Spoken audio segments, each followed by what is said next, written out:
Hi everyone, I'm Tanishka. You might know me as the Moon Woman, and this is the new moon in Sagittarius astro forecast. So it's occurring on November 27 for those that are on the progressive side of the dateline. For those of you in the US, in Europe, in the UK, it's on the 26th of November. Now, I'm recording this today on the 20th of November because this is the day that Mercury is stationary, so ending the 3-week retrograde period.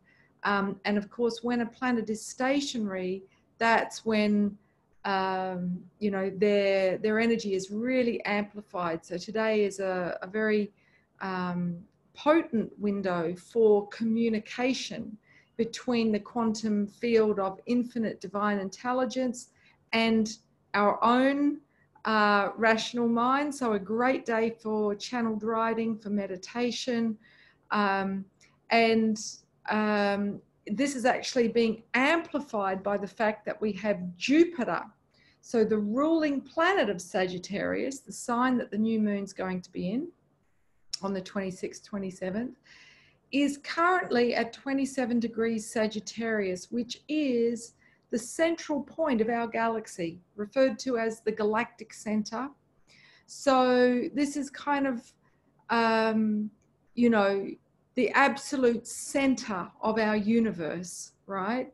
So Jupiter is appearing on top of, at this place at the center of our galaxy, from yesterday, the 19th, through to the 23rd of November. So this portal, okay, this series of days is a time when we're likely to experience shifts, downloads, so that we can align ourselves with divine will, which is the will of our deepest soul essence, in alignment with the divine plan. So if you get a sense of, oh, I think I need to, do this, go here, stop doing this, get out of this situation, then this is divine will. Whatever's happening right now in this window is a call to adventure, if you will, from the universe, okay? So it's a very auspicious time. So Jupiter, if we think about the planet Jupiter, it is the largest planet in our solar system. It has 10 moons, and it expands, okay, wherever it goes. So as it moves through the signs every 12 months, it's in a different sign, okay? So it takes 12 years to be back in a sign. And we're coming to the end of a Jupiter transit, okay? Jupiter has been in Sag for most of this year. And it will shift out of Sag and into Capricorn. Let me just get the exact date. I haven't got it written down. Darn it. That's in my astro forecast, which I wrote out yesterday. So sorry, I haven't got the exact date sitting. Oh, actually, I can pull it up. Stay tuned. So, Jupiter expands. So this is an opportunity for our life to expand, perhaps in a way that we weren't considering. We maybe weren't thinking about a relocation or having a baby or getting married, but boom, this is a big call to adventure, a big opportunity to expand our experience of life, our consciousness as a result of the initiation into a whole new chapter. So if you're feeling restless, here we go. Jupiter moves into Capricorn December 3. Okay. So if you're feeling restless, this is a sense of, okay, well, I've outgrown what I'm doing. It's not a bad thing.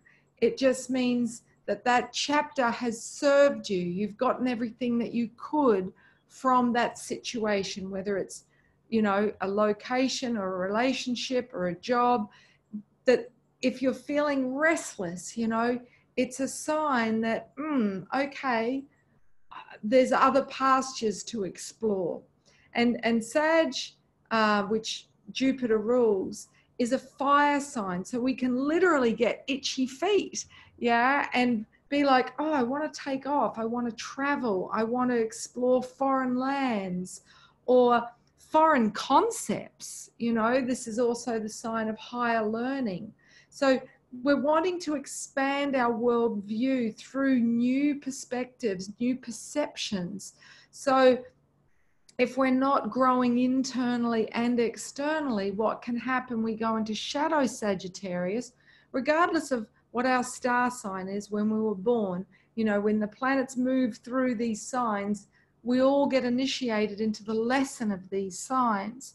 So with Sag, if we're not stepping up and expanding and growing, we tend to be gluttonous. We tend to expand physically by, you know, wanting to get as much as we can on the physical level, yeah, through food, or maybe we travel for travel's sake, but we don't see it as a pilgrimage. We don't ask when we arrive in a place, what am I here to learn?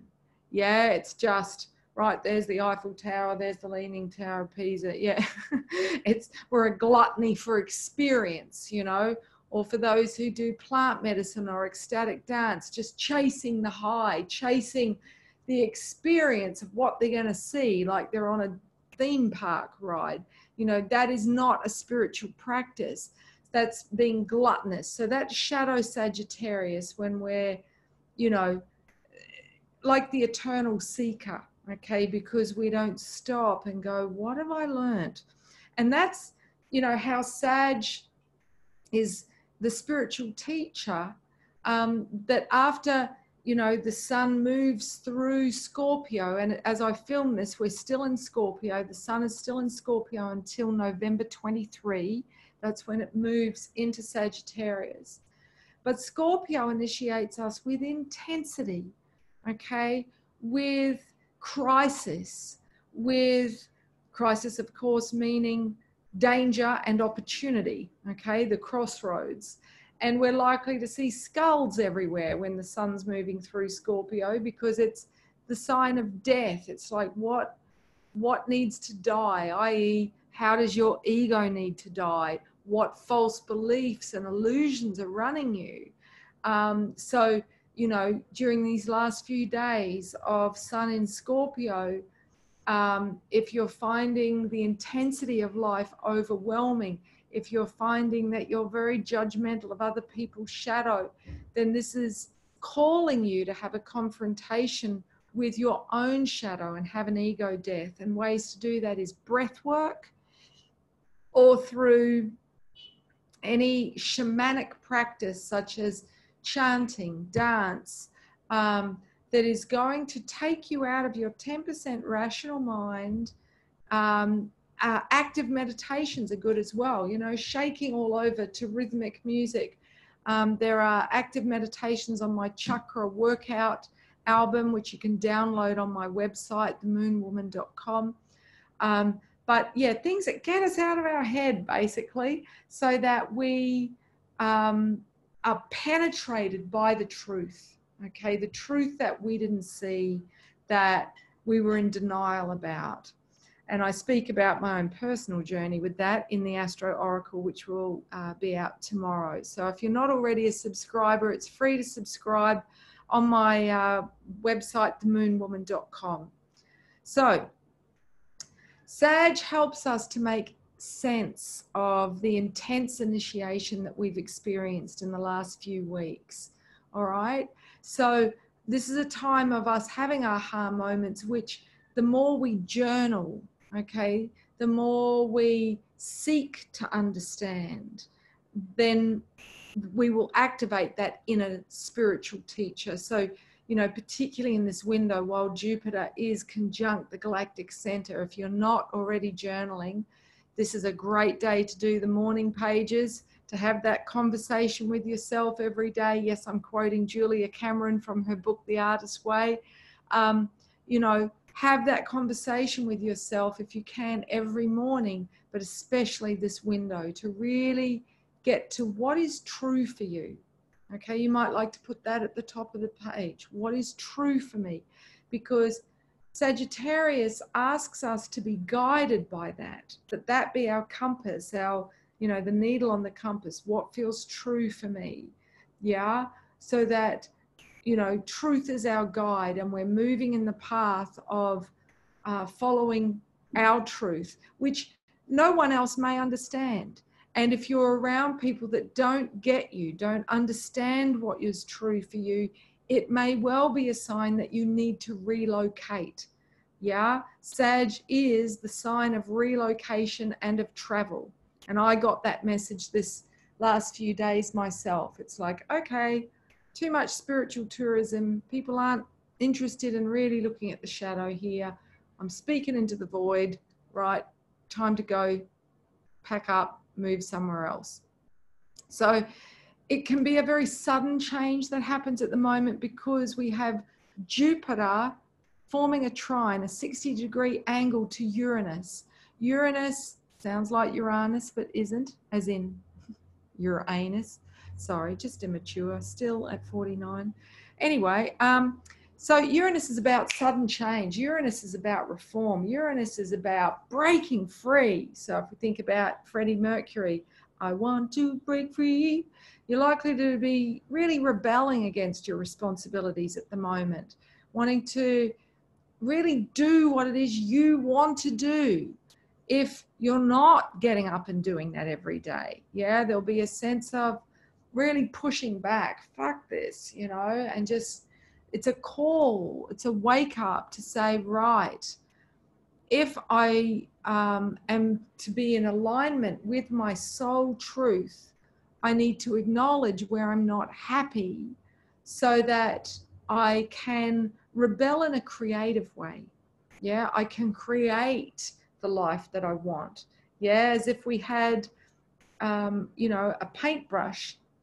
It's like, okay, well, what do we want to be doing?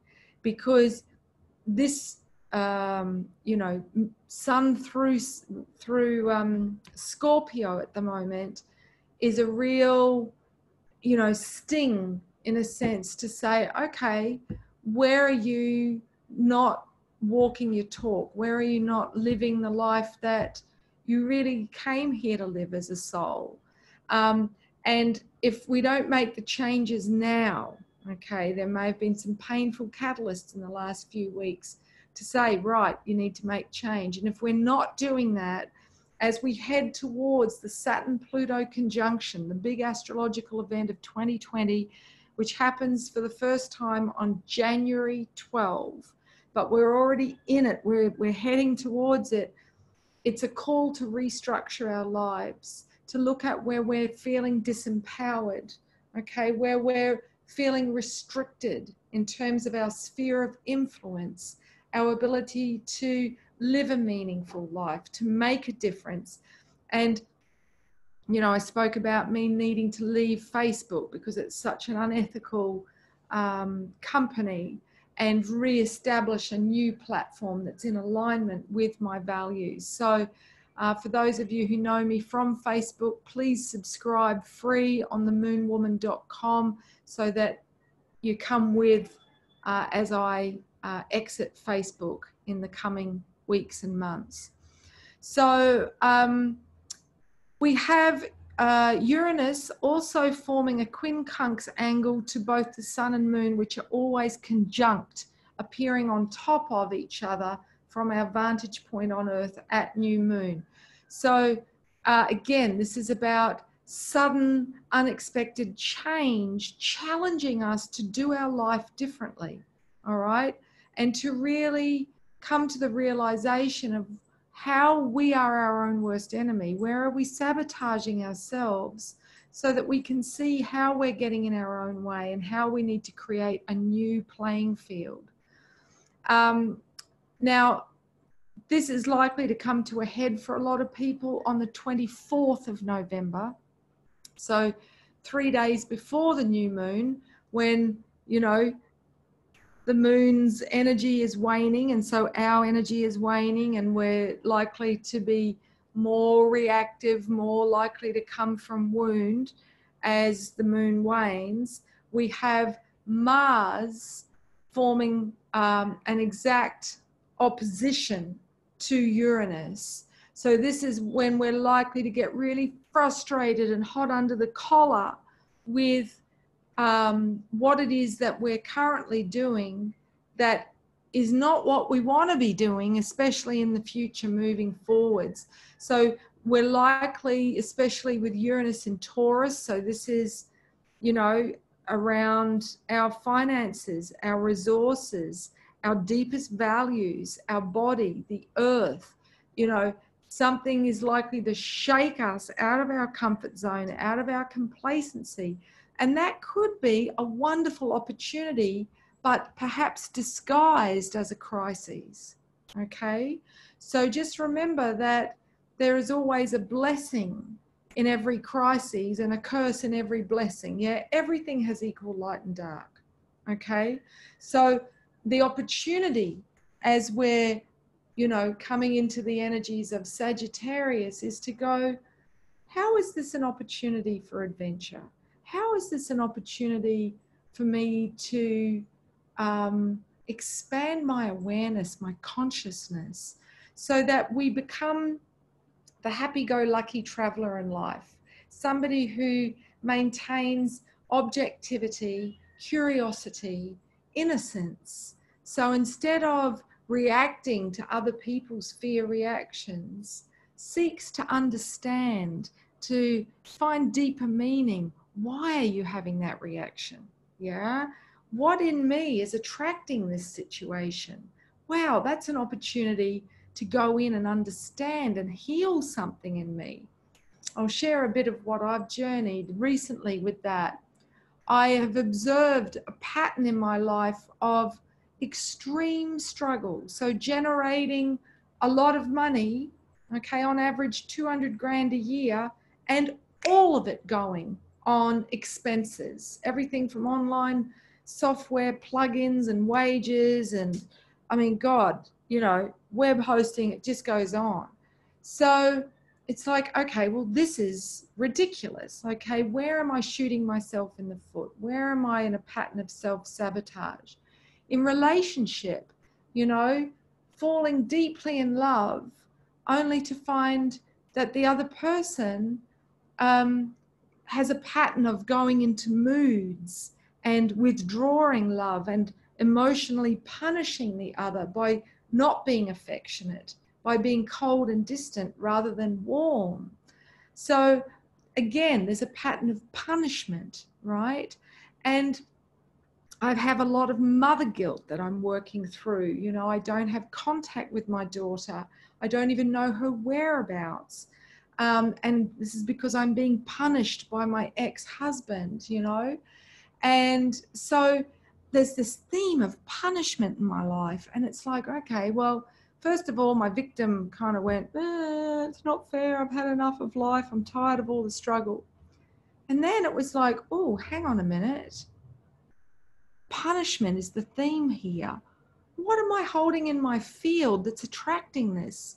Deep down in this breathwork session, I realized I'm punishing myself for not being perfect, for my human imperfections, rather than realizing that I'm perfectly imperfect, and everyone and everything that I interact with has also asked for those lessons, which I know on a cerebral level, but this was a deep root in my subconscious. So I just asked, I handed the burden last night and I wrapped it in a blanket of the divine and said, please, I hand this over, this need to unconsciously punish myself by not allowing goodness into my life in the form of keeping the wealth that I generate, or having love in my life, or having contact with my daughter. So, you know, I just share that with you in the hope that, like me, if you're tempted to go into victim martyr and you know, woe is me and not want to be here, that this is also a crisis that becomes an opportunity to heal it within. Because this particular new moon, this is very important, is forming a trine to Chiron at 1 degrees Aries. And Chiron is the wounded healer, but also the spiritual teacher, again, the centaur. So there's this connection between Chiron and Sag. You know, Sag is often seen as the centaur, and really truth is what helps us to heal. When we get to the truth, the deepest truth that we're holding in our subconscious, that's unconsciously creating our reality, then we heal. So you might find, you know, I've had my throat glands up in the last couple of days. You know, we can get sore throats if we're, you know, having to face truth that's hard to swallow, and to make changes in our life so that it really isn't, that we're living our truth. You know, Scorpio shows us where we're not in our truth. And then Sag is the opportunity to be like the fool in the tarot and take the leap of faith on living a more truthful life. And in doing so, we heal. So yeah, for those of us that are in our Chiron return, so those born between 1970 and 1977, you are in a Chiron return. So with 1 year down, it's like being in fucking Alcatraz. 6 more to go. Yes, I know I said I was out of victim martyr. Oops. So we are healing our deepest, darkest core wounds. And this is also helping to lift the shadow in the collective. Okay. So blessings. May you really look after yourselves now as the moon continues to wane.